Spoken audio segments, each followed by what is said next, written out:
Ngano, niari ang Ginoo, dili man para sa Katoliko lang, niari ang Ginoo para natong tanan, regardless of religion. Nya kay pareho man tang tanan mga anak sa Dios, mga makasasalang dagko, apan pinangga pod kitang tanan. Pero the question is, why God allows it to happen? Na masunog yutong dako kaayong lugar dito. Ngano man, sa inyong tubag, o sa inyong pamalandong anak mga kaigsuonan, dili na malipay ang Ginoo sa atong binuhatan. Labi nagmaingon kag wa na kay Ginoo, godless town. Labi nagmaingon kag wa na koy paglaom, wa na koy Ginoo. Asa ang Ginoo? Dili isa malipay ana. Mao na usahay ipahitabo niya, ipamata niya kanato. Uy, wala ka na sayod sa imong gibuhat. Naara ko. Unsay problema nato? We do not listen. Pareha karon naminaw mo wa. Karon tani ha, tong ebanghelyo nindot kaayo. Unsay nahitabo? Hinumdum mo sa ebanghelyo. Matag tuig moadto sila sa Jerusalem uban ang mga ginikanan ni Jesus sa pagsaulog sa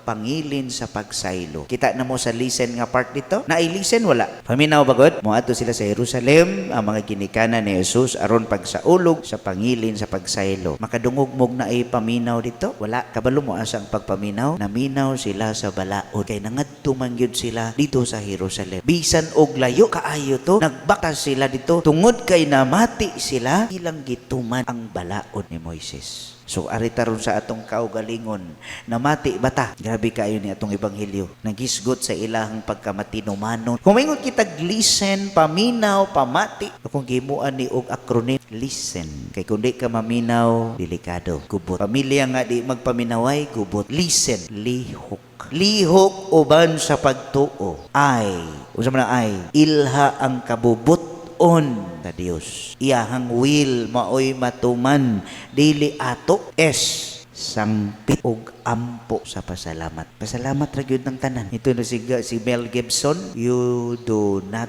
worry kay nasayod siya labaw sa tanan. Letter T, tuohi ang gahom sa Dios. Mutuo ka dili. Tanawang balaang Senyor Santo Niño. Tanawa iyang kamot kung sige pasan ang tibuok kalibutan. Unya kani imo ang problema karon naa man sa imong utok. Kagamatoy ana. Nganong sige magkaguol, sige ka mangmugot.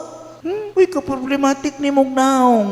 Tanawa imong tupad, nagsige mugot. Wa tanawa ang Santo Niño gipasan ako ka. Diri sa Santo Niño ang tibuok kalibutan, ako ang labaw sa tanan. Santo Niño maghari ka. Nindot anak niya ikaw kasigi kag problema kay wala mi unsaon ako ni. Ayaw, isalig na to. Mao na nga, tuohi ang gahom sa Dios. Trust in God full time. Dili kay gana-gana lang.